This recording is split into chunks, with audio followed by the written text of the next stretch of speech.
السلام علیکم دوستوں، ہم ریاست کے نہیں، ریاست ہمارے خلاف، یہ الفاظ میرے نہیں بلکہ بلوچ رہنما اس وقت بلوچوں کی قیادت کرنے والی خاتون مہرنگ بلوچ کے ہیں۔ آپ نے یقیناً مہرنگ بلوچ کو دیکھا ہوگا، سنا ہوگا، آپ شاید ان سے اختلاف کرتے ہو یا ان کے حق میں بات کرتے ہو، لیکن کیا آپ جانتے ہیں کہ مہرنگ بلوچ کون ہے؟ مہرنگ کی کہانی کیا ہے؟ مہرنگ کو اس مقام پر پہنچانے والے کون سے عناصر ہیں؟ وہ کون سی باتیں ہیں، وہ کون سی وجوہات ہیں جس کی وجہ سے مہرنگ آج بلوچوں کو لیڈ کر رہی ہے؟ چلے آج مہرنگ کی کہانی سنتے ہیں۔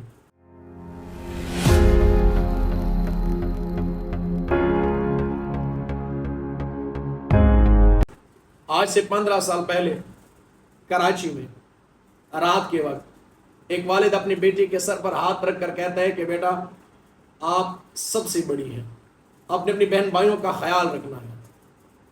اور شاید اس مہرنگ بھی جانتی ہو کہ میرے والد کیا کہنا چاہ رہے ہیں۔ ان کے والد کہتے ہیں کہ شاید میں لاپتہ کر دیا جاؤں یا مجھے مار دیا جائے، لیکن آپ نے ہمت نہیں ہارنی، آپ نے سب کا خیال رکھنا ہے۔ اور اگلی صبح مہرنگ بلوچ کے والد کو جبری گمشدہ کر دیا جاتا ہے۔ اب یہاں پر دو قسم کی مختلف ڈیبیٹس کیے جاتے ہیں۔ کچھ لوگ کہتے ہیں کہ مہرنگ بلوچ کے والد دہشت گرد تنظیم سے وابستہ تھے، اور کچھ لوگ کہتے ہیں نہیں، وہ ایک پروگریسو پولیٹیشین تھے، وہ قوم پرست تھے، وہ اپنے لوگ کے لیے حق کی بات کرتے تھے۔ اب اگر مجھ سے پوچھا جائے تو جس شخص کو جس وقت تک عدالت میں پیش نہ کیا جائے اور عدالت اس کو دہشت گرد ڈکلیئر نہ کرے، میں کون ہوتا ہوں کسی کو دہشت گرد کہنے والا؟ میں اپنی تجزیے کی بنیاد پر کسی کو دہشت گرد قرار نہیں دے سکتا، لہٰذا میرے لیے وہ اس وقت ایک معصوم شہری تھے۔ اب 2009 دسمبر میں مہرنگ بلوچ کے والد کو لاپتہ کر دیا جاتا ہے، اور اس وقت مہرنگ بلوچ کی عمر 15 سال تھی۔ وہ ایک معصوم بچی اپنے والد کے لیے انصاف مانگتی ہوئے FIR درج کروانے جاتی ہے تو پولیس FIR درج کروانے سے انکار کر دیتی ہے۔ اب ریاست کا کام ہے کہ اپنے لوگوں کو تحفظ دے، سیکیورٹی دے، لیکن یہاں پر ریاستی ادارے بھی FIR درج کرنے سے انکار کر دیتے ہیں۔ مہرنگ بلوچ FIR درج کروانے کے لیے اپنا مقدمہ سندھ ہائی کورٹ میں لے جاتی ہے۔ سندھ ہائی کورٹ میں ISI کے چیف اور IG کو بلایا جاتا ہے، ہوم سیکرٹری کو بلایا جاتا ہے، لیکن FIR پھر بھی درج نہیں ہوتی۔ مہرنگ بلوچ کو 2 سال کے بعد اپنے والد کی مسخ شدہ لاش ملتی ہے۔ 2011 سے لے کر 17 تک، یعنی 2009 میں والد لاپتہ ہوئے، 2 سال یعنی 2011 جولائی میں ان کے والد کو لسبیلا، جو بلوچستان کا ایک ضلع ہے، وہاں پر والد کی مسخ شدہ لاش ملتی ہے، اور 2011 سے لے کر 2017 تک وہ خاموش رہتی ہے۔ وہ اپنے پڑھائی میں مصروف رہتی ہے، وہ تعلیم حاصل کرتی ہے اور اپنے بھائیوں کو بھی بہن بھائیوں کو تعلیم حاصل کرنے کا موقع دیتی ہے۔ لیکن 2017 میں ایک اور واقعہ ہوتا ہے۔ مہرنگ بلوچ جن کا ایک ہی بھائی تھا، ان کو بھی 2017 میں لاپتہ کر دیا جاتا ہے۔ اب یہاں سے ایک اور چیپٹر کی شروعات ہوتی ہے۔ مہرنگ سوچتی ہے کہ نہیں، اب خاموش نہیں بیٹھنا، یہ لاپتہ کریں گے اور 2 سال کے بعد مار دیں گے، یا 1 سال کے بعد کہیں پر مسخ شدہ لاش مل جائے گی۔ اب ہم نے آواز اٹھانی ہے۔ وہ اپنے بھائی کے لیے آواز اٹھاتی ہے، وہ احتجاج کرتی ہے۔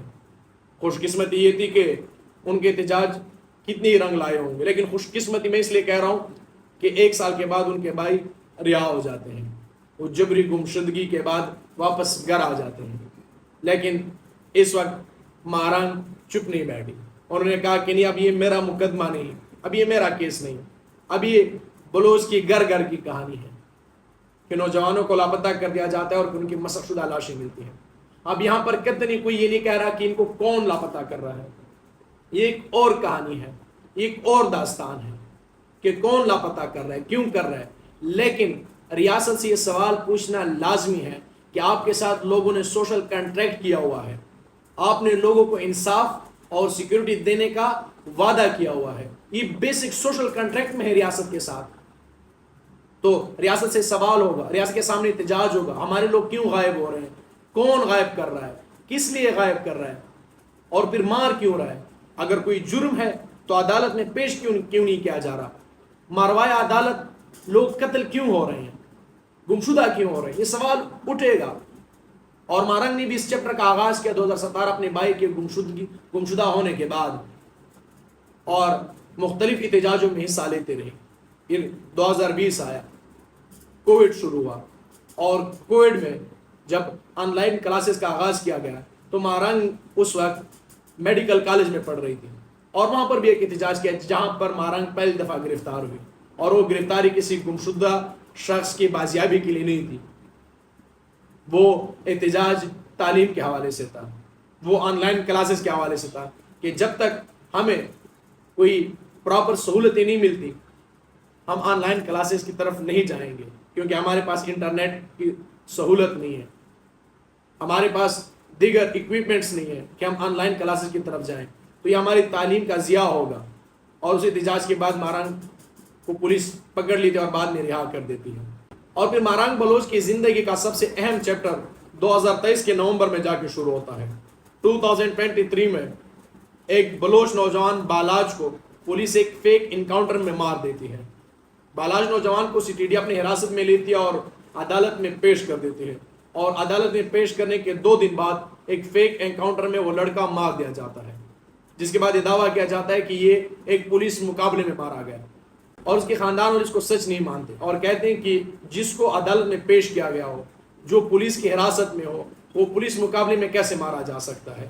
یہ پولیس کی کسٹڈی میں مارا گیا، یعنی سی ٹی ڈی کے کسٹڈی میں مارا گیا، اور ان کے خاندان والے ایف آئی آر درج کروانے پہنچ جاتے ہیں، لیکن ایف آئی آر درج نہیں کی جاتی۔ پھر لوکل جو کورٹ ہے اس کے حکم پر ایف آئی آر درج کرنے کا حکم دیا جاتا ہے، لیکن اس کو بھی نہیں مانا جاتا۔ پھر بلوچستان کے ہائی کورٹ حکم دیتا ہے، جس کے بعد ایف آئی آر درج کر دی جاتی ہے، لیکن وہ پولیس والے سی ٹی ڈی والے پکڑے نہیں جاتے۔ اب ان کے خاندان والے، بالاج کے خاندان والے اور مارنگ تربت میں بیٹھ جاتے ہیں، یہ لڑکا تربت میں مارا جاتا ہے۔ 1 ہفتہ احتجاج کرنے کے بعد کوئی نتیجہ نہیں نکل رہا، ریاست کو یہ چیخیں سنائی نہیں دیتی، کہاں تربت، کہاں کوئٹہ اور کہاں اسلام آباد۔ پھر مارنگ اپنے لوگوں کے ساتھ اٹھ کے کوئٹہ کی طرف آتی ہے، کوئٹہ میں 3 دن بیٹھ جاتے ہیں۔ اب کہاں کوئٹہ پریس کلب اور کہاں ایوان اور کہاں اسلام آباد، چیخیں سنائی نہیں دیتی۔ اس کے بعد یہ لوگ فیصلہ کرتے ہیں کہ جو بلوچ عورتیں ہیں جن میں کسی کے شوہر لاپتہ ہیں، کسی کے بھائی لاپتہ ہیں، کسی کے بیٹے لاپتہ ہیں، کسی کے باپ لاپتہ ہیں، وہ عورتیں اسلام آباد کی طرف مارچ کریں گی۔ مارنگ بلوچ کوئٹہ سے نکلتی ہے اسلام آباد کی طرف، اور وہ ہر شہر میں رک کر وہ اپنے خیالات کا اظہار کرتے ہیں، لوگوں کو بتاتے ہیں کہ ہمارے ساتھ کیا ہوا ہے اور ہمارے ساتھ کیا ہو رہا ہے اور ہمارے ساتھ کیا ہونے والا ہے۔ وہ ایک چیز سے لوگوں کو آگاہ کر دی جاتی ہے، چاہے وہ خیبر پختونخوا ہو، چاہے وہ پنجاب ہو، جہاں پر وہ جس شہر میں وہ داخل ہوتی ہیں وہاں پر لوگ کا جمع غفیر جمع ہو جاتا ہے، لوگ کھینچے چلے آتے ہیں، چاہے وہ آپ ڈیرہ اسماعیل خان میں ان کا قیام دیکھیں، چاہے وہ ڈیرہ غازی خان میں ان کا قیام دیکھیں، اور وہ پھر اسلام آباد پہنچ جاتے ہیں۔ اسلام آباد پہنچنے کے بعد ان پر واٹر شیلنگ کی جاتی ہے ریاست کی طرف سے، اور یہ وہ والی واٹر شیلنگ نہیں کہ احتجاج کو بھگانے کے لیے، بلکہ یہ ان کو استقبال کرنے کے لیے۔ کتنی ریاست کا، اداروں کا یہ مقصد نہیں تھا کہ مارنگ کو واپس بھیجا جائے یا یہاں سے اس احتجاج کو ختم کر دیا جائے یا داخل نہیں ہونا چاہیے، بلکہ جیسے ہندوستان ورلڈ کپ جیتا اور ان کی ٹیم جب ایئرپورٹ پر پہنچی تو ان کو وہ واٹر کینن کے سلامی دی گئی، تو یہ بھی بلوچ خواتین کو اسلام آباد انٹر ہونے پر واٹر کینن کی سلامی دی گئی تھی، اور اس سلامی سے گزرتی ہوئے اسلام آباد پریس کلب کے سامنے لوگ بیٹھ جاتے ہیں۔ اس وقت کے ہمارے پرائم منسٹر کاکڑ صاحب ایک جملہ بولتے ہیں اور کہتے ہیں کہ یہ دہشت گردوں کے سمپتائزر ہیں، جو لوگ اپنے جو لڑکی اپنے بھائی کی بازیابی کے لیے آئی ہو، بھائی گمشدہ ہو، جو لڑکی اپنے شوہر کی بازیابی کے لیے آئی ہو، شوہر لاپتہ ہو، جو ماں اپنے بیٹے کی بازیابی کے لیے آئی ہو، جو معصوم بچی اپنے باپ کی بازیابی کے لیے آئی ہو، اور وہ یہ نعرہ لگا رہی ہو کہ ہم یہاں پر ان کی رہائی کے لیے مطالبہ نہیں کرتے، ہم یہ کہتے ہیں کہ اگر کوئی جرم ہے تو عدالت میں پیش کیا جائے، عدالت جو سزا دے ہمیں وہ منظور ہے۔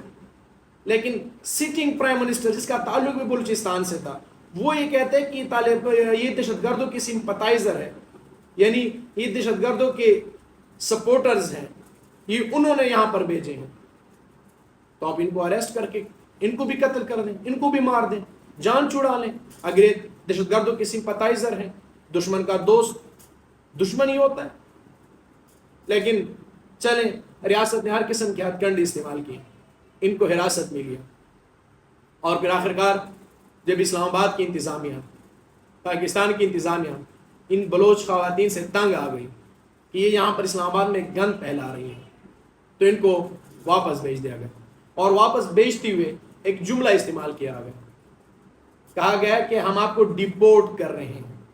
کیا آپ جانتے ہیں ڈیپورٹ کسے کہتے ہیں؟ جب کسی ملک میں آپ انلیگل امیگرینٹس ہوتے ہیں، یعنی آپ کسی ملک میں چھپ کے گھستے ہیں، چور دروازے سے گھستے ہیں، اور آپ پکڑے جاتے ہیں، آپ کوئی جرم کرتے ہوئے پکڑے جاتے ہیں، آپ کو وہ ملک دوبارہ ڈیپورٹ کرتا ہے آپ کے ملک میں۔ یعنی یہ جو بلوچ خواتین اپنے حق کے لیے آئی ہوئی تھی اسلام آباد کے لیے، اسلام آباد کیا ان کا نہیں؟ کیا ان کا کیپٹل نہیں؟ یہ کیا باہر سے آئی ہوئی ہیں؟ کیا یہ انلیگل امیگرینٹس تھے؟ کیا یہ خواتین کوئی جرم کر کے بیٹھی ہوئی تھی جن کے لیے لفظ استعمال کیا امیگرینٹس کے لیے؟ اور پھر مہرنگ اسلام آباد کے احتجاج میں یہ اعلان کرتی ہیں کہ ہم واپس جا رہے ہیں، اور ہم اپنے لوگوں کو کہیں گے کہ اسلام آباد نے ہمارے ساتھ کیا سلوک کیا، اور یہ لڑکی واپس بلوچستان کی طرف چل پڑتی ہے، اور پھر دوبارہ جگہ جگہ اس لڑکی کا استقبال ہوتا ہے، اور یہ واقعی میں اپنے لوگوں کو بتاتی کہ اسلام آباد نے ہمارے ساتھ کیا سلوک کیا۔ اور پھر مہرنگ کا رنگ ایسا چھایا کہ آپ تب سے لے کر آج تک مہرنگ کے ہر جلسے جلوس کو دیکھیں۔ میں نے بلوچستان میں دو چیزوں پر، دو جگہوں پر اتنے جمع غفیر دیکھا، لوگوں کے سمندر میں دو جگہ پر دیکھیں، یا جنازوں پہ دیکھیں یا مہرنگ کے بلوچ احتجاجوں پہ دیکھیں۔ میں نے اس سے پہلے کبھی بھی اتنے بڑے احتجاج جلسے جلوس نہیں دیکھے۔ آپ یہ اپنے مین سٹریم کے پولیٹیشنز کو بھیجیں، اپنی لیڈرز کو بھیجیں، آپ عمران خان کو بھی بھیج دیں، آپ نواز شریف کو بھی بھیج دیں، آپ دوسری سیاسی رہنماؤں کو بھی بھیج دیں، لیکن آپ کو اتنا بڑا احتجاج، اتنا بڑا جلسہ نظر نہیں آئے گا۔ یا ان کے جنازوں پر اتنے لوگ نظر آئیں گے، یا مہرنگ کے احتجاجوں میں اتنے لوگ نظر آئیں گے، اس کے علاوہ آپ کو اتنے بڑی تعداد میں لوگ نظر نہیں آئیں گے۔ اور مہرنگ اپنے لوگ کے لیے انصاف مانگتی ہوئی در بدر گھوم رہی ہیں، جلسے جلوس کر رہی ہیں، اور یہ تھی مہرنگ کی اب تک کی کہانی۔ لیکن یہ کہانی اختتام کو نہیں پہنچی، یہ جدوجہد مسلسل شروع ہے، اور میری دعا ہے کہ میری بلوچ بہنوں کو، میری بلوچ ماؤں کو، میری بلوچ بیٹیوں کو ان کے اپنے گمشدہ لوگ ملیں، وہ اپنے بھائیوں سے ملیں، وہ اپنے گھر والوں سے ملیں، اور مہرنگ کی محنت رنگ لے آئے۔ شکریہ۔